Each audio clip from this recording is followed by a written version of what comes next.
searching. Jadi apa itu sebenarnya literatur searching? Atau kita mencari literatur lah kalau bahasa Indonesia kan. Jadi mencari literatur itu adalah suatu pencarian sistematis. Jadi tidak dia ada langkah-langkah yang harus kita tempuh. Jadi supaya pencarian kita sistematis terhadap hal-hal yang sudah pernah dipublikasi seperti jurnal, artikel, maupun website-website dari pemerintah maupun Badan Kesehatan Dunia atau WHO gitu. Jadi suatu pencarian sistematis terhadap data-data yang sudah dipublis supaya kita bisa mendapatkan materi yang relevan dan sebanyak mungkin. Jadi materinya itu kalau bisa relevan sesuai apa yang kita mau. Jadi kita mencari itu nggak terlalu luas maupun terlalu sempit. Jadi memang materinya itu sesuai dengan apa yang kita mau dan kalau bisa sebanyak yang kita perlu, sebanyak yang kita bisa. Karena semakin banyak referensi yang kita punya dari berbagai macam belahan dunia, dari berbagai macam sudut pandang, dari berbagai macam kondisi settingan klinisnya, itu semakin baik nanti misalnya dasar teori kita. Jadi sebenarnya literatur searching ini penting bisa di berbagai macam tempat. Kalau konteksnya lomba. Kalau konteks lomba biasanya kita literatur searching itu untuk lomba pasti untuk kita mau nyari ide awal itu pasti kita harus literatur searching dulu. Literatur searching yang dasarnya aja dulu. Jadi kita mau tentang ide apa gitu, nyari penyakitnya tentang apa, mau nyari kita hubungkan dengan terapi apa, kita hubungkan dengan suatu tes atau diagnostik apa gitu. Jadi kita mau ikut lomba baik itu literatur review, esai ilmiah, maupun poster publik video edukasi, kita itu literatur searching di awal, jadi mencari literatur tentang apa sih yang sedang tren, atau apa sih yang sedang diteliti orang, atau apa sih yang mungkin belum diteliti orang gitu. Itu sangat penting di awal. Nanti kalau kalian misalnya udah skripsi di semester 6-7, literatur searching ini juga penting untuk nanti nyari topik dan sekaligus nanti di skripsi itu sendiri ada bab 2-nya tinjauan pustaka. Jadi penting juga nanti di bab 2 ini ketika nyari tinjauan pustaka, ketika kalian udah lumayan bisa menguasai cara literatur searching, itu insya Allah akan lebih mudah gitu. Oke, jadi literatur-literatur itu sendiri ada beberapa jenisnya. Ada literatur primer, ada literatur sekunder, ada literatur tersier. Disebut kenapa literatur primer itu biasanya artikel asli. Artikel asli itu kayak research report, hasil penelitian, atau laporan kasus, atau uji klinis. Jadi artikel asli itu memang berarti literaturnya itu hasil suatu penelitian yang memang dia nyari data sendiri, dianalisisnya sendiri, dan dapat hasil. Nah, itu literatur primer. Nanti bedanya dengan literatur sekunder itu seperti review artikel, systematic review, atau kalau lomba litref gitu. Atau nanti ada yang lebih tinggi nanti systematic review dan meta analisis. Ini karena isi dari literatur sekundernya adalah mengkolaborasikan, menggabung-gabungkan beberapa macam artikel yang primer supaya kita bisa mendapatkan suatu kesimpulan secara umum gitu. Jadi literatur sekunder itu dia sifatnya menggabungkan beberapa hasil orang lain gitu, hasil literatur primer supaya kita bisa mendapatkan kesimpulan secara umumnya gitu. Baru literatur tersier itu biasanya nanti yang kita sering pakai textbook. Jadi kalau di textbook itu kan atau buku teks itu kan itu udah gabungan semua, itu udah gabungan dari penelitian dari yang dulu yang paling lama, dari buku-buku yang lama, maupun kalau makin update textbooknya sudah dimasukkan juga penelitian-penelitian terbaru. Jadi di literatur yang tersier itu dia udah dikompil dari beberapa literatur primer dan literatur sekunder dan sudah dibentuk-bentuk jadi bab-bab topik-topik khusus gitu. Jadi supaya lebih enak dibaca dia. Kalau kita mau memilih, kita mau mencari literatur primer, sekunder, atau tersier, yang mana mau kita ambil, itu tergantung sebenarnya apa yang mau kita cari. Jadi, kalau kita mau, istilahnya dalam kedokteran itu nanti ada pertanyaan yang mau kita ajukan. Ada pertanyaan background, gitu. Ada pertanyaan background, ada pertanyaan foreground. Jadi kalau ada pertanyaan background, kita bertanya yang dasar-dasarnya, seperti misalnya apa sih diabetes mellitus gitu, atau bagaimana patofisiologi diabetes mellitus gitu. Itu kita cari ke referensi atau literatur tersier seperti textbook, itu kita udah bisa jumpa patofisiologi diabetes mellitus, definisi diabetes mellitus, faktor risiko diabetes mellitus gitu. Tapi kalau misalnya kita mungkin cerita nanti terapi, diagnosis, itu bukan nggak ada di literatur tersier, tapi itu akan bisa kita dapatkan referensi yang lebih update ketika kita melihat ke literatur primer dan sekunder. Jadi ketika kita cerita tentang terapi, bagaimana terapi diabetes mellitus, bagaimana terapi DM pada pasien tua, bagaimana terapi DM jika ada dislipidemia juga. Nah, itu kan suatu pertanyaan yang sifatnya klinis, itu disebut pertanyaan foreground. Jadi untuk kepentingan klinis, bagaimana kita mengambil keputusan dalam konteks klinis nanti di rumah sakit atau di tempat kita bekerja sebagai dokter. Nah, itu penting kita untuk mencari ke literatur primer dan literatur sekunder. Oke. Jadi dalam kita mencari literatur biasanya ada dua. Bisa search engine. Search engine tuh biasanya kayak Google, Yahoo, apalagi ya Bing atau Microsoft Search gitu-gitu. Tapi biasanya search engine yang sering kita pakai untuk literatur searching itu yang paling sering adalah Google Scholar. Jadi Google Scholar nih dia sebenarnya dari Google tapi khusus untuk mencari-cari literatur, referensi-referensi, tapi sifatnya masih seperti search engine. Jadi sangat luas sekali cakupannya, mulai dari referensi berbahasa Indonesia sampai bahasa Inggris sampai berbahasa yang luar, dari mulai skripsi sampai yang memang udah terpublikasi di jurnal internasional kita bisa temukan kalau di Google Scholar gitu. Ya, kemudian ada yang namanya database elektronik. Jadi elektronik database ini biasanya dipublikasikan suatu badan tertentu gitu untuk mengindekskan berbagai jurnal di dunia ini.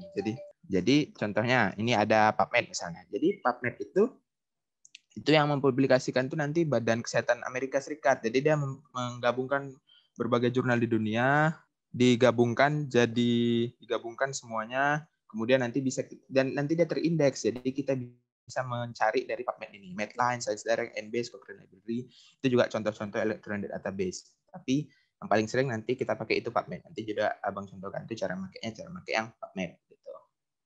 Oke. Jadi ketika kita melakukan literatur searching, yang penting itu kita ada strategi kita dalam mencari gitu. Jadi nanti search strategi kita itu bisa, kalau di PubMed ini terutama nanti bisa dibagi 3. Ada search box. Search box itu kita mencari memang di kolom search-nya. Ini ada search box, advanced search, dan mesh atau medical subject headings. Nah, ini kan screenshot lah, semana gambaran PubMed kalau di layar depan. Jadi kalau kita search box, kita cari di sini, search PubMed. Kita tulis apa yang kita mau search. Nanti gimana sih cara nge-search-nya supaya terarah search kita atau pencarian kita itu nanti ada di belakang. Kemudian kalau kita mau advance search nanti ada di sini. Ini nanti lebih advance lagi apa yang bisa kita ketikkan di sini gitu. Kemudian kalau mau mesh tadi atau medical subject heading kita bisa ke yang sini, mesh database. Nanti kita bahas dan sekaligus supaya nggak bosan kita praktekkan aja. Oke. Jadi tadi kan yang bilang mau search gitu, mau mencari. Jadi kalau kita mau mencari pasti ada yang diketikkan di kolom search atau search box itu. Jadi apa yang mau kita ketikkan itu yang kita sebut dengan keyword. Kata kuncinya apa? Jadi sebelum kita mencari kata kuncinya gitu ya kan, kita biasanya itu tadi kita kembali ke apa sih yang mau kita cari. Pertanyaan klinisnya kita mau tentang apa? Pertanyaan klinis. Jadi kita sebelum cerita keywords biasanya kita cerita tentang clinical question atau pertanyaan klinisnya dulu. Jadi kalau tadi abang bilang ya, pertanyaan itu sebenarnya ada background, ada foreground. Jadi yang background itu yang biasanya kalau kita sering mahasiswa kedokteran mau ngerjain tutorial gitu kan, untuk pertanyaan-pertanyaan prior knowledge atau pertanyaan-pertanyaan dasarnya tentang penyakitnya itu biasanya kita sebut dengan background question. Jadi patofisiologi, definisi, etiologi dan lain-lain itu background question. Nah, kalau yang foreground question ini biasanya pertanyaan-pertanyaan yang untuk menentukan keputusan kita di klinis, keputusan kita di rumah sakit atau di puskesmas atau tempat kita bekerja. Jadi clinical question ini nanti biasanya juga penting kalau kita mau melakukan penelitian. Jadi kalau kita mau melakukan penelitian, kita mau penelitiannya pada orang seperti apa dan lain-lain, itu penting kita untuk membuat suatu clinical question. Jadi clinical question itu biasanya disingkat dengan PICO. PICO. PICO nih, P-nya ini patient. Patient itu pasien. Pasiennya itu kita mau memeriksa atau meneliti itu pada pasien yang kayak mana. Pasien penyakit apa? Apakah penyakit diabetes mellitus? Apakah penyakit jantung koroner? Atau apakah penyakit hipotiroid? Atau apakah penyakit asma gitu? Pada pasien yang penyakit seperti apa? Atau pada pasien dengan ciri-ciri seperti apa?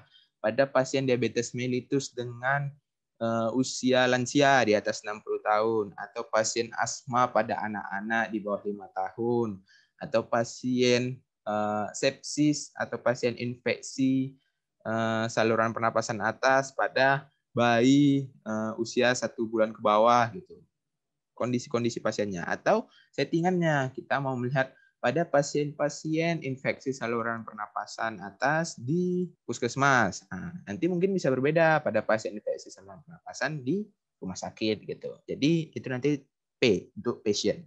Kemudian yang I-nya itu intervention. Jadi intervensi apa yang mau kita berikan kepada pasiennya, yang mau kita tes, yang mau kita teliti ini intervensi apa?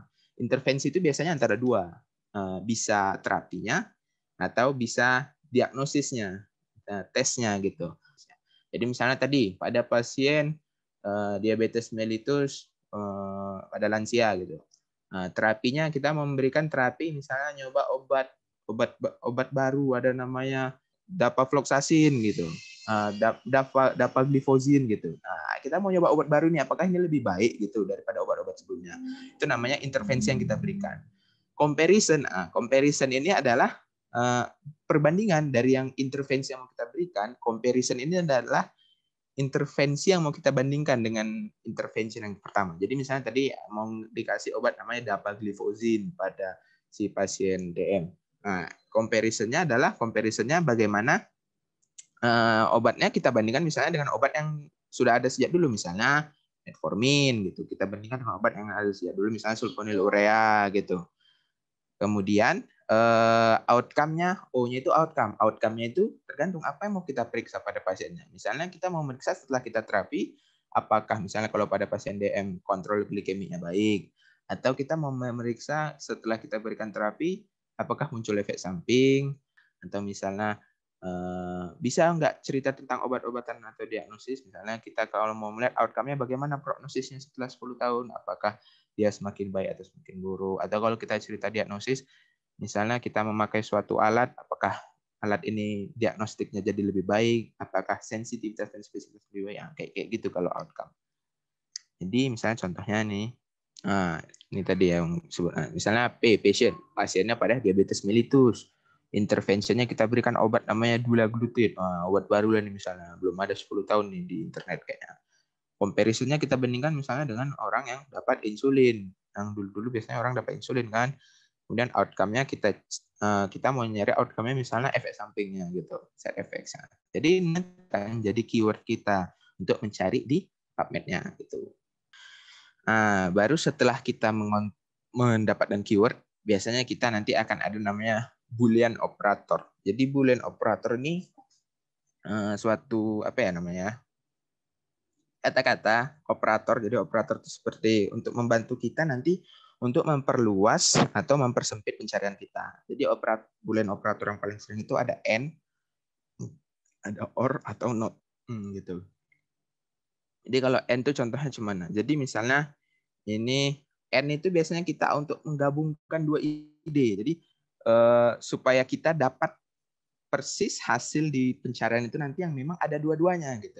Misalnya nanti kita mau nyari USG and CT scan. Apa yang nanti keluar? Kalau misalnya ada USG and CT scan. Jadi misalnya ini hasil-hasil USG. Kalau kita search USG di internet nanti dapat ada USG kehamilan, ada USG perut, USG abdomen, ada USG pada toraks, ada USG untuk pasien kecelakaan, ada USG untuk pasien dengan infeksi peritonitis, ada dan gitu lain-lainnya.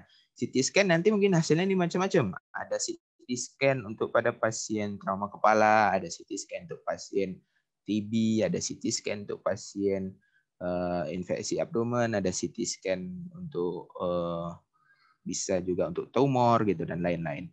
Jadi ketika kita bilang USG and CT scan, kita ketikkan di PubMed itu, maka yang keluar adalah hasil yang di tengah-tengahnya, hasil yang ada kedua-duanya. Jadi hasilnya itu nanti yang keluar tuh hasil-hasil yang menginclude kedua-duanya, USG dan CT scan. Jadi misalnya pemeriksaan tumor payudara dengan USG dan CT scan, bagaimana perbandingannya. Jadi semua hasil kita itu akan terfokus pada hasil yang mengandung kedua-duanya kata-kata USG dan CT scan. Jadi ini akan membantu kita untuk mempersempit pencarian kita. Jadi hanya pada yang memang ada dua-duanya, tidak salah satu gitu. Kemudian ada yang disebut dengan Boolean operatornya ada OR. Jadi OR ini biasanya kita untuk memberikan alternatif, kata-kata alternatif atau sinonim gitu. Jadi sering kalau di hasil pencarian itu orang kadang-kadang mengetikkan kata-kata itu ada yang bisa berbeda-beda. Contohnya ini yang di bawah, ultrasonografi, ada orang yang buat ultrasound. Nanti kemudian misalnya dia biasanya kata-kata yang sinonim yang kita pakaikan or nanti. Misalnya ada aspirin, nanti bahasa lainnya ada asam asetil salisilat gitu. Jadi itu nanti kita bisa menggabungkan kata-kata itu dengan or. Kenapa tujuannya kita gabungkan dengan or? Supaya kita dapat yang orang yang mencari orang yang jurnal yang isinya ultrasonografi kita dapat, jurnal yang isi ultrasoundnya kita juga dapat. Nah, jadi misalnya ini ada ultrasonografi, jadi ada yang mencari ultrasonografi pada penghamilan, ada yang nulis juga ultrasound tapi pada kehamilan juga tapi nulisnya ultrasound.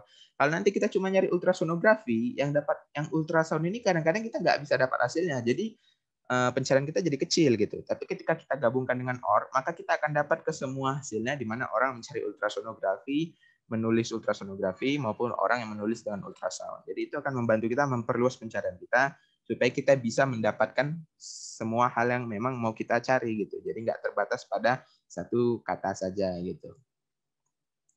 Kemudian ada satu lagi not. Not ini untuk excluding. Jadi mengeksklusikan untuk kalau kita ada mau satu topik luas, tapi kita nggak mau cerita tentang satu fakta atau satu hal yang ada di sini gitu. Kita eksklusikan dari pencarian kita gitu.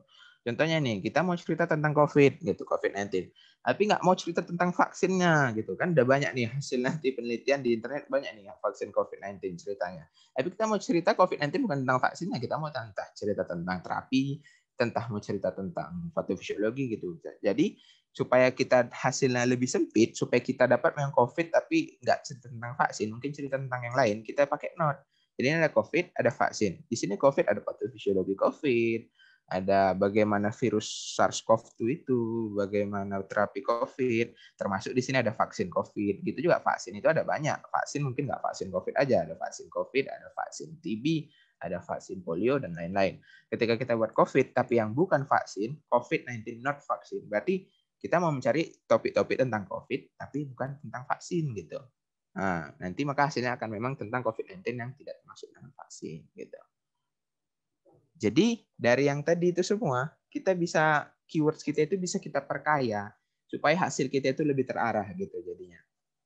Jadi ini contohnya. Tadi kan passionnya diabetes mellitus.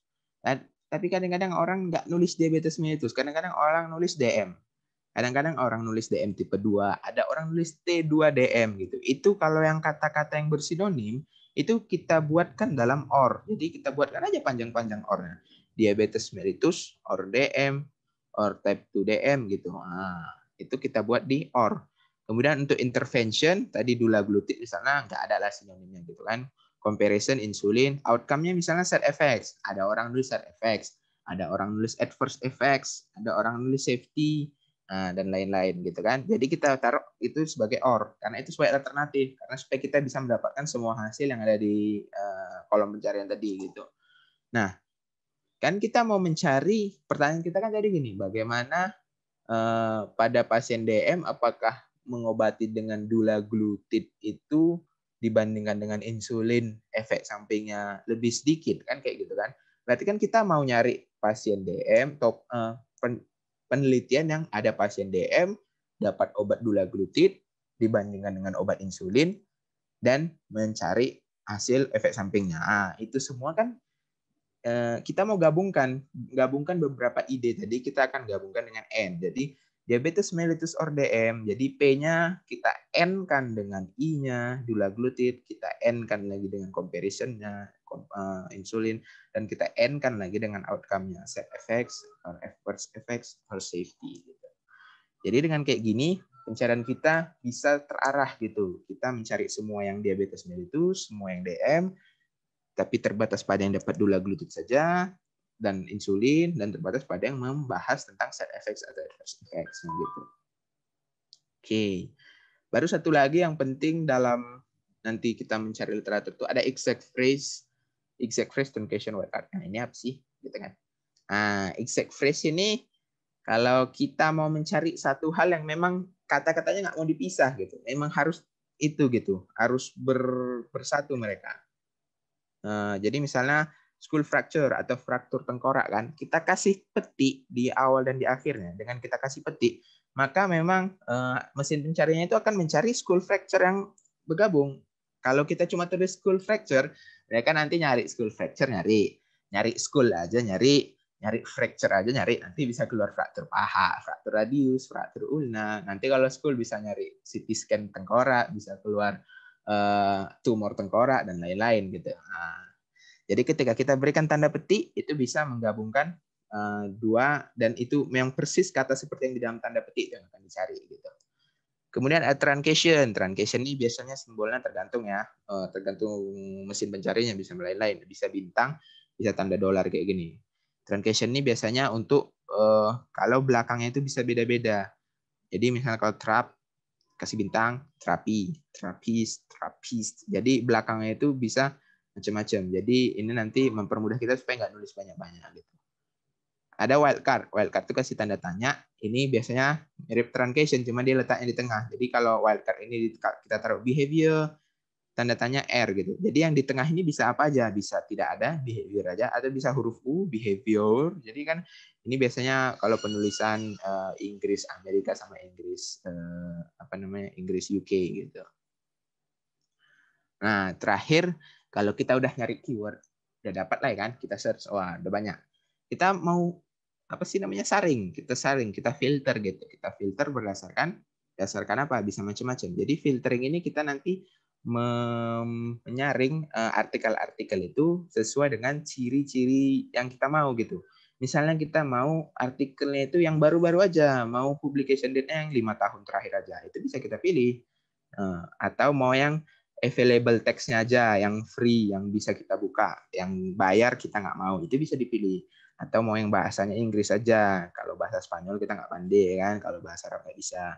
Atau mau tipe artikelnya misalnya yang tipe artikel uji klinis saja, atau mau tipe artikelnya yang review saja gitu, itu bisa dipilih. Atau mau yang penelitiannya hanya pada anak saja, atau penelitiannya pada lansia saja, itu juga bisa dipilih. Ini nanti tampilannya kalau filter tuh nanti kalau di PubMed di sebelah kiri ya, bisa di checklist tergantung filter. Kalau nggak tahu alamatnya, search aja di Google PubMed, nanti keluar yang paling atas itu.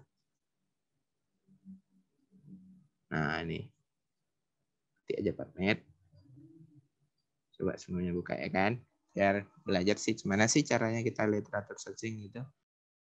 Jadi nggak apa-apa, misalnya kita search tadi Bang cari tadi, misalnya kita coba buktikan gimana sih emangnya kalau kita cuma search misalnya diabetes mellitus saja gitu.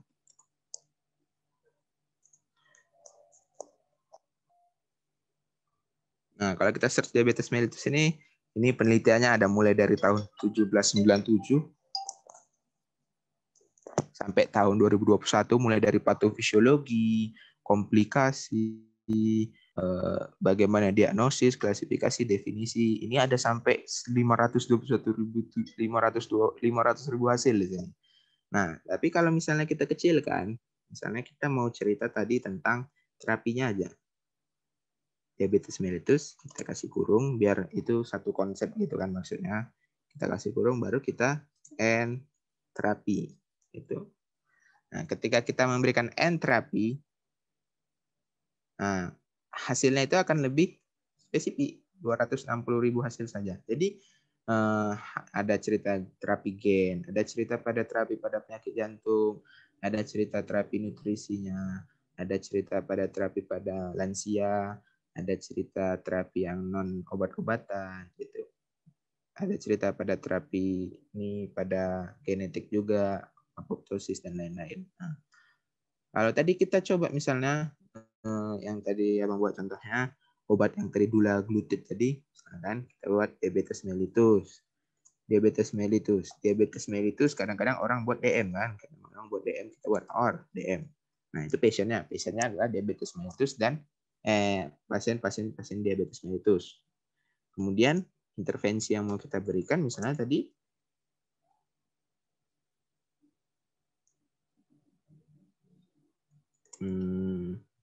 dulaglutid. Nah, mau kita bandingkan dengan insulin. Kemudian Yang mau kita cari tadi apa? Mau kita cari misalnya side effects atau adverse effects-nya, sama aja. Taruh segala macam sinonimnya boleh taruh di sini, atau safety-nya gitu. Safety. Nah, hasilnya itu bakal hurufnya. Hasilnya itu bakal sangat spesifik, cuma 96 hasil, dan karena memang obatnya baru, itu cuma penelitiannya dari rentang 2010 sampai 2021. Nanti di sini ada dulaglutid versus insulin glargin, efficacy and safety dulaglutid versus insulin glargin, comparison effectiveness, kemudian dulaglutid for the treatment, the effect of the dulaglutid and insulin glargin, kemudian efficacy and safety dulaglutid, ini systematic review, tadi di atas ada yang pakai uji klinis dan lain-lain. Jadi hasilnya itu akan lebih spesifik gitu. Jadi itu contohnya. Menjadi misalnya kalau kita mau nyari yang misalnya hanya tipe artikelnya itu uji klinis saja. Uji klinis kan bahasa Inggrisnya clinical trial. Ini bisa kita pakai filter yang di sini. Kita cek. Kita cek. Ini hasilnya hanya yang uji klinis saja. Ini hasilnya jadi lebih sedikit, 27. Nanti bisa ada sampai 27. Atau misalnya kita mau mencari yang tipe atau hasilnya itu yang 5 tahun terakhir, ini bisa dicek juga 5 tahun terakhir hasilnya cuma 69 dan lain-lain. Di sini yang di sebelah kiri ini bisa kita pakai filter, dan filternya ini banyak sebenarnya, nggak terbatas di sini aja. Ini ada additional filtersnya lagi, segala macam tipe artikel. Pada kalau spesies ini mungkin hewan coba, bahasa, pada orang subjek laki-laki atau perempuan, jurnalnya, dan kemudian usianya gitu. Jadi itu filternya bisa berbagai macam. Oke, itu kalau cara pakai dari search box. Jadi kita pakai keywords, bisa pakai dari Pico tadi, itu kalau kita mau penelitian pertanyaan klinis. Tapi kalau mau cuma pun sekedar kayak namanya, kita set filter. Kalau misalnya cuma mau ngerjain tutorial kan, misalnya mau ngerjain tutorial, kita cari dyslipidemia. Bagaimana sih cara diagnosis dyslipidemia gitu, atau definisi. Itu bisa kita cari hanya pakai N, dyslipidemia and diagnosis. Jadi itu bakal banyak memang hasilnya, karena kan nggak terlalu sempit kan pencariannya. Tapi ketika kita memberikan kata N itu, hasil-hasilnya itu akan lebih terarah ke misalnya yang diagnosis.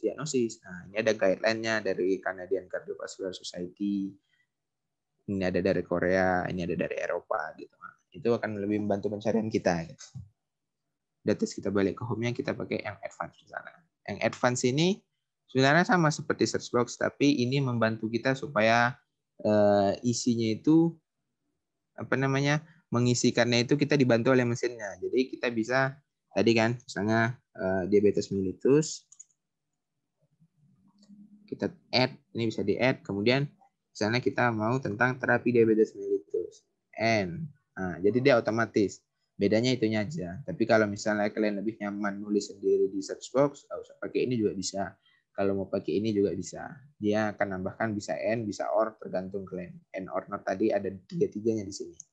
Jadi bisa pakai ini. Atau ada yang mau share screen-nya Pak sendiri? Oke. Tadi udah yang ini ada yang search box, advance, kita tes yang mesh ya. Yang mesh ini nggak abang buat PPT-nya, karena mungkin topiknya agak panjang nanti penjelasannya kalau di PPT. Coba ya, tekan yang mesh ya. Ini diikuti aja pelan-pelan. Yang mesh database ini yang di sebelah kanan ini ditekan. Nanti munculnya jadi halaman yang kayak gini. Mesh tulisannya di kiri. Jadi ini pencarian ini berdasarkan karena hasil-hasil penelitian di PubMed itu dia itu terindeks. Jadi dia itu setiap topiknya itu misalnya topik tentang diabetes mellitus dia akan tersimpan dengan indeks kayak kalau kita apa sih namanya? Misalnya catatan ada kayak tempelannya gitu. Yang ini topik tentang diabetes mellitus. Jadi ketika kita mau mencari dengan tempelan diabetes mellitus itu langsung keluar semua hasil dengan yang ada tempelan atau tag gitu. Kalau kita cerita sekarang zaman Instagram, sosial media pakai tag. Jadi ada tagnya diabetes mellitus gitu. Atau ada tagnya ini tentang tumor gitu. Ada tagnya ini tentang misalnya kanker gitu dan lain-lain. Jadi misalnya kita tes di sini apa ya, cancer gitu ya, cancer. Nah, cancer itu topiknya luas. Nah, jadi misalnya neoplasma, kita lihat neoplasma. Jadi nanti di sini dia akan cerita tentang apa itu neoplasma. Jadi ada gambaran umumnya diceritakannya secara definisinya. Jadi neoplasma itu adalah suatu pertumbuhan abnormal dari jaringan. Bisa ganas, bisa pun jinak, dan lain-lain gitu kan. Nah, jadi di sini bisa kita pilih, kita mau cerita tentang neoplasma itu mau cerita apa? Mau cerita tentang klasifikasinya, mau cerita tentang diagnosisnya, apakah mau cerita tentang terapinya, pembedahannya, kemudian rehabilitasi, radioterapi, dan lain-lain. Baru nanti di bawah sini neoplasma itu nanti dibagi-baginya lagi. Jadi di sini nanti pencarian kita itu terstruktur karena dia akan membagi-baginya ke arah-arah yang lebih kecil gitu. Jadi misalnya kita mau cerita tentang terapi neoplasma, kita cek di sini. Kemudian ini nanti di sebelah kanan ada add to search builder katanya. Bisa kita add to search builder. Nah, langsung ter-add, nanti bisa kita search di PubMed. Nanti kita setelah di search di PubMed, maka hasilnya akan semua topik yang cerita tentang terapi pada neoplasma. Jadi terapi neoplasma. Jadi semua kanker-kanker ada di sini. Ada renal squamous cell carcinoma, ada pada terapi pada maxillofacial kanker di muka, ada pada B-cell lymphoma, ada pada kanker paru dan lain-lain. Jadi ketika balik lagi ya. Nah, jadi ketika yang ini salah satu kita checklist, itu nanti ketika kita tambahkan kemari, itu bisa langsung kita otomatis search tanpa harus ngetik-ngetik gitu. Dan ini bisa kita cek lagi lebih ke dalam topik tentang neoplasma ini. Kita mau cerita tentang neoplasma pada misalnya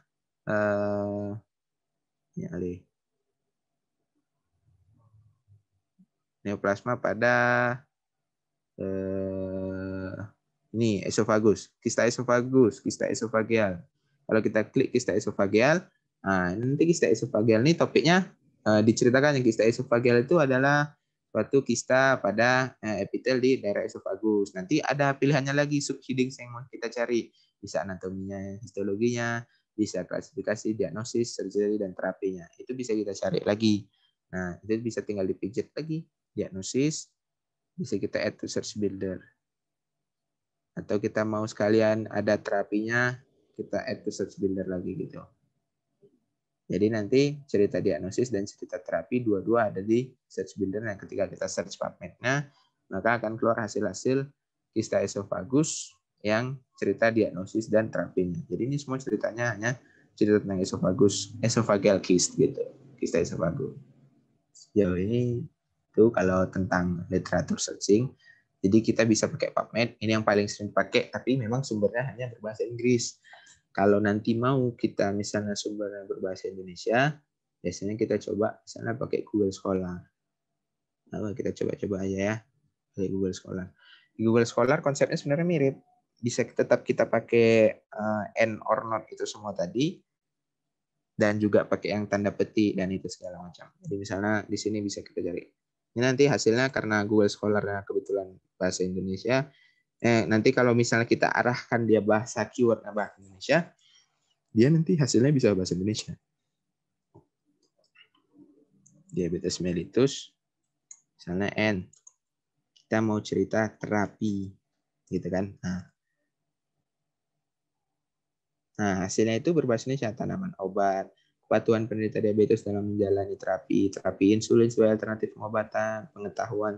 Nah, tapi karena tadi yang Abang bilang Google Scholar ini sebenarnya search engine dari Google, jadi itu memang hasilnya itu sangat luas. Mulai dari ini yang skripsi di universitas mana tadi ini, skripsi di UNES, sampai memang hasil dari jurnal kedokteran dan lain-lain itu ada hasilnya di Google Scholar. Jadi kalau memang mau topiknya sangat luas, itu bisa ke Google Scholar. Dan di sini lebih sering bisa kita dapat bahasa Indonesia dibandingkan dari PubMed. Kalau PubMed biasanya yang berbahasa Inggris gitu. Kalau misalnya kita tadi petik kasih hip fracture, Tapi PubMed ini kadang nggak usah dikasih tanda petik pun dia topiknya udah mengarah ke satu hal.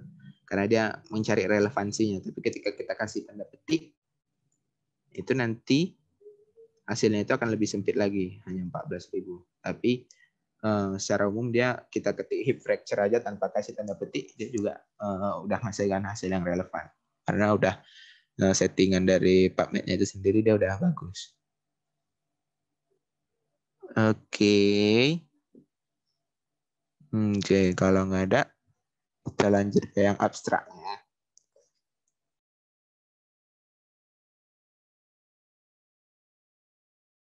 Jadi abstrak ini sebenarnya abstrak ini bisa untuk berbagai macam artikel. Jadi seringnya abstrak ini abstrak paling sering penelitian. Tapi ketika kita misalnya menulis literatur review atau tinjauan pustaka, itu bisa juga ada abstraknya. Atau kita misalnya kadang-kadang sekarang pun ada lomba yang poster publik dan video edukasi, dia minta abstraknya juga. Jadi abstrak ini bisa untuk berbagai macam karya dan artikel bisa dibuat abstraknya. Biasanya sebenarnya abstrak ini belakangan dibuat. Jadi udah selesai penelitian kita, udah selesai misalnya literatur itu kita dan lain-lain yang kita buat. Abstrak itu kita buat belakangan karena abstrak itu fungsinya adalah intisari atau ringkasan. Jadi itu yang paling depan biasanya kalau di halaman PubMed tadi, abstrak. Jadi abstrak itu kayak apa sih? Etalase tokonya gitu. Jadi orang kalau mau tahu apa isi artikelnya, tanpa pun harus membuka full text-nya, dia membaca abstraknya aja. Jadi dia tahu apa isinya ini nanti, apakah cerita tentang diagnosis, terapi, cerita tentang penyakit apa, pada pasien di mana, metodenya seperti apa, dan hasilnya, apakah hasilnya didapat baik atau tidaknya, itu nanti semua tercantum di abstrak. Jadi abstrak itu kayak gambaran awal, gambaran umum suatu artikel kita. Jadi ketika artikel kita itu punya abstrak yang baik, itu orang jadi lebih paham tentang artikel kita, dan itu lebih memancing orang untuk membacanya. Jadi ketika misalnya hasil penelitian tidak baik, tapi ketika abstraknya tidak kita susun dengan baik, nanti orang nggak paham dengan isi artikel kita dan jadinya nggak tertarik untuk membaca lebih lanjut. Jadi ini seperti ada di depan etalase toko kita tengok ada mainan atau misalnya toko roti gitu, wah enak kali ini. Nah, kalau misalnya dari depan aja udah enak, udah mantap gitu, kita masuk ke dalam, kita cari, kita tanya, kita beli gitu. Tapi ketika di depan aja misalnya sudah tidak merangsang selera gitu, kita pergi aja gitu. Jadi itulah gunanya abstrak yang baik itu, supaya tulisan kita itu nanti dibaca orang gitu. Itu biasanya juga ada lomba atau ada misalnya event yang nanti dia masukkan abstrak dulu. Jadi abstraknya yang disaring mereka. Abstrak yang bagus baru boleh masukkan full text-nya gitu. Jadi abstrak itu salah satu yang penting sebenarnya. Jadi abstrak ini kan tadi yang bilang banyak kan, bisa untuk penelitian, tinjauan pustaka, literatur review dan lain-lain. Jadi di sini mungkin cerita abstrak penelitian aja, tapi secara umum nanti bentukannya mirip. Abstrak itu sebenarnya secara umum empat strukturnya. Background atau latar belakang, 2 metodenya, 3 hasilnya, kemudian 4 kesimpulan. Tapi strukturnya ini bisa beda-beda tergantung guideline dari lomba, atau guideline dari eventnya, atau guideline dari jurnal yang mau kita masukkan lah misalnya gitu kan. Jadi ada yang memasukkan misalnya sebelum background ini, sebelum metode ini ada, setelah background ada objektif atau aims, tujuan dari penelitiannya gitu. Ada yang memasukkan setelah conclusion ada limitation atau batasan-batasan, apa sih keterbatasan dari hasil kita tadi itu, gitu. Jadi itu tergantung dari guideline-nya, tergantung dari panduan gimana nulis abstraknya. Nanti itu tentu setiap jurnal atau setiap lomba itu ada panduan masing-masing gitu. Jadi kata-katanya itu biasanya abstrak itu nggak boleh panjang-panjang. Seringnya maksimal itu 250 kata, sependek-pendeknya itu 150 atau 200. Jadi 200 sampai 250 kata. Penulisannya itu bisa berlanjut. Jadi mana ya? Mana yang berlanjut, mana continuous, mana section. Kita dulu. Nah, ini contoh yang abstraknya itu dibagi-baginya. Jadi ada background-nya, kemudian aim-nya sudah terbagi-bagi dia. Ada bagian-bagiannya. Tapi ada juga abstrak yang gabung langsung. Satu paragraf dari awal sampai habis itu.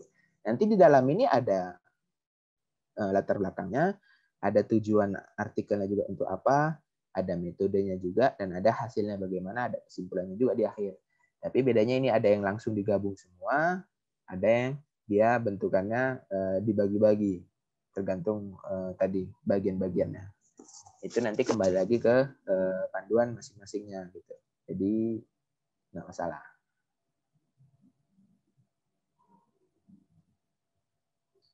Oke, jadi abstrak itu kita cerita pertama background.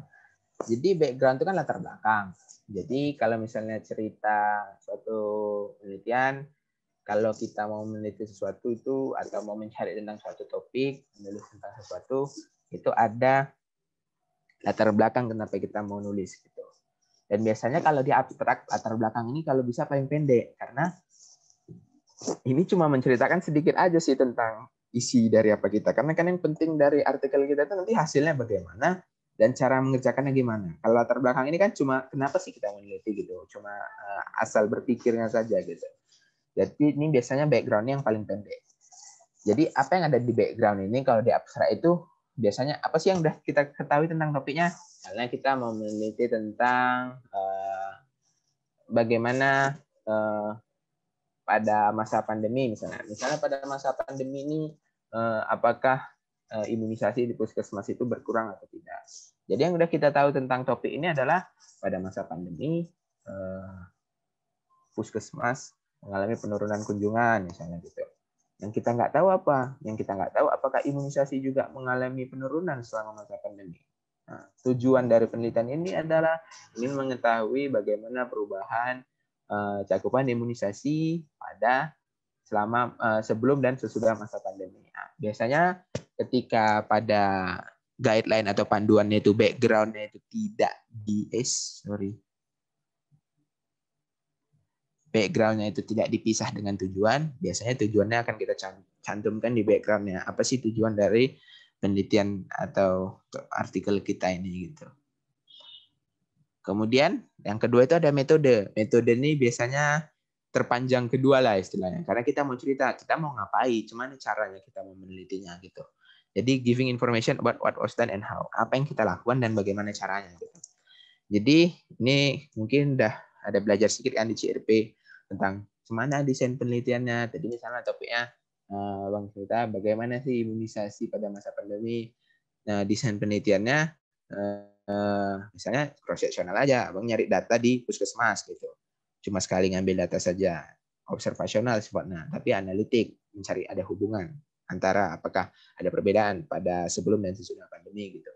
Study settingnya misalnya di puskesmas mana, pada bulan berapa sampai bulan berapa mungkin pengambilan datanya gitu-gitu. Kemudian samplingnya, misalnya kalau topiknya tentang mencari apakah ada hubungan misalnya makan bakso dengan atau merokok dengan kanker paru gitu misalnya. Soalnya itu kan penelitiannya lama tuh, 10 tahun untuk mendeteksi kanker paru. Misalnya kohort gitu kan. Kohort itu kan kita mengikuti si pasiennya dari sekarang kita ikuti sampai beberapa tahun ke depan. Itu kohort, desainnya kohort. Kita ikuti pasiennya sampai ke masa depan. Kemudian study settingnya bagaimana? Apakah setting studinya itu kita lakukan di seluruh Kota Medan dengan sekian ratus populasi. Samplingnya bagaimana? Apakah samplingnya secara random tergantung per kecamatan? Apakah samplingnya tergantung yang datang ke tempat kita meneliti aja, semua yang datang kita sampling, atau kita yang datangi, seberapa banyak yang mau kita ambil sampelnya, itu kita ceritakan di metode. Intervensinya, kalau ada intervensi misalnya berupa pengobatan, kita mau nguji obat, kita ngasih obat apa, dan kita bandingkan dengan obat apa, itu kita ceritakan di metode gitu. Dan bagaimana outcome-nya. Kita mau ngecek outcome-nya apa? Kita mau ngecek, misalnya tadi hubungan merokok dengan kanker paru, berarti outcome-nya kejadian kanker paru setelah 10 tahun gitu. Atau misalnya mau mengecek efektivitas obat, outcome-nya itu misalnya kalau misalnya obat diabetes, penurunan kadar gula darah, atau glikemi, gula darah terkontrol setelah beberapa bulan gitu. Itu kita cantumkan di metode. Dan itu kalau bisa sangat sejelas-jelasnya, tapi jangan terlalu panjang juga. Kemudian di results. Nah, di results biasanya kita harus agak lebih panjang, yang paling panjang, karena itu kan yang mau kita highlight dalam artikel kita. Kita udah berhasil mendapatkan suatu hasil apa sih dalam artikel kita, dalam penelitian kita gitu. Jadi biasanya dari yang results ini kita number of subject complete. Jadi berapa banyak subjek yang udah berhasil selesai menyelesaikan penelitian ini, berapa banyak pasien yang udah kita kumpulkan dan udah selesai sampai akhir gitu. Dan kemudian hasil yang kita dapatkan apa? Ternyata hubungan antara merokok dengan kanker paru ini didapatkan resikonya 3 kali lipat, risiko 3 kali lipat. Ada kadang-kadang pakai p-value, itu p-value itu kayak hasil statistikanya. Nah, kemudian apalagi informasi-informasi yang penting, apakah ada hal-hal negatif yang dijumpai, rupanya setelah misalnya obat-obatan anti diabetes, setelah beberapa lama belum selesai studinya, ada pasien yang misalnya pingsan karena hipoglikemia. Jadi ada hasil-hasil negatif, itu juga kita sampaikan di results gitu. Dan ini biasanya bagian paling panjang. Ceritakan sebaik-baiknya apa yang sudah kita dapatkan, apa yang sudah kita capai di penelitian kita gitu. Kemudian ada conclusion. Conclusion itu kesimpulan. Kesimpulan ini biasanya isinya bisa mulai dari apa yang sudah kita dapat tadi. Nah, jadi kadang-kadang kesimpulan ini bisa berulang dari isi hasil gitu, dari isi results gitu. Jadi ketika misalnya di results itu udah jelas sekali apa misalnya isi kesimpulannya, nanti di kesimpulan bisa dikatakan sekali lagi dapat disimpulkan bahwa merokok berhubungan dengan kejadian kanker paru. Nah, kemudian supaya nggak berhenti di situ, mungkin kesimpulannya bisa kita tambahkan pandangan kita tentang topik ini apa gitu.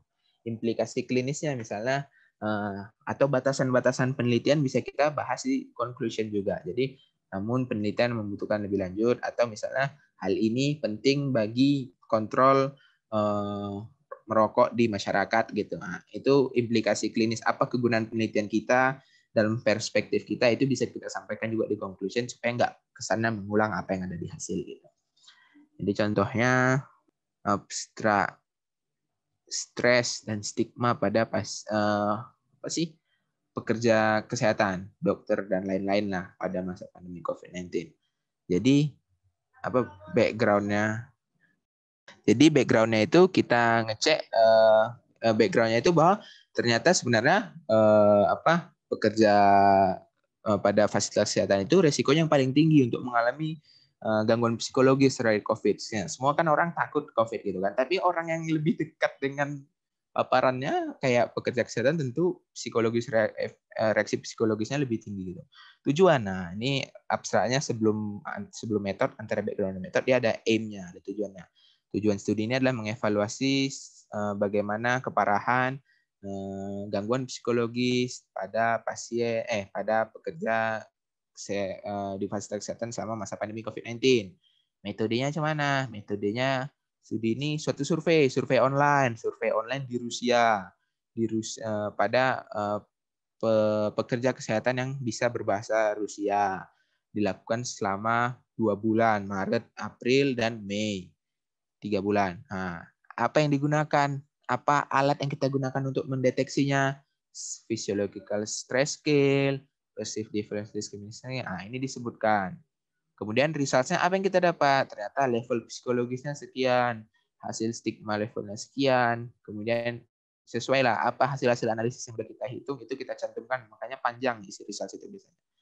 Nah, conclusion-nya apa? Penelitiannya, kontak langsung dan coronavirus ternyata berkaitan dengan peningkatan rasa stres pada tenaga medis, tenaga kesehatan gitu. Itu contohnya. Misalnya ini contoh dari jurnal kita kan, jurnal Skripta. Jadi bagaimana judulnya ini korelasi IMT, indeks massa tubuh, dengan misalnya osteoartritis. Osteoartritis itu penyakit pada sendi, biasanya pada orang tua. Faktor resikonya obesitas akibat dari terlalu berat badan, beban sendi itu terlalu keras, terlalu besar, sehingga ada deformitas atau kerusakan secara molekuler maupun mikroskopis pada sendinya. Jadi dia mau nengok apakah kalau semakin tinggi IMT-nya, derajat kerusakan sendi pada osteoartritis itu lebih besar gitu. Geno itu artinya maksudnya di lutut gitu, osteoartritis di lutut gitu. Jadi ditengoknya background cerita apa? Obesitas itu memang faktor risiko osteoartritis. tujuan objektifnya apa? Objektifnya tujuan studi ini adalah menentukan bagaimana hubungan antara indeks massa tubuh dengan derajat osteoartritis. Metodenya ada 97 partisipan, desainnya cross-seksional, 97 pasien osteoartritis di Rumah Sakit Siloam Hospital Kupang. Nah, dilakukan penelitian dengan mengukur tinggi badan dan berat badan, kemudian derajatnya dilakukan dengan X-ray. Nah, risetnya ternyata didapatkan bahwa sebagian besar pasien adalah pasien dan obesitas itu ada 61 pasien. Jadi ada korelasi signifikan terhadap IMT dengan derajat keparahan. Jadi kayak gitu contoh-contoh abstrak. Jadi intinya isinya itu kayak yang tadi, ada introduction, ada background, ada methods, ada results, ada conclusion.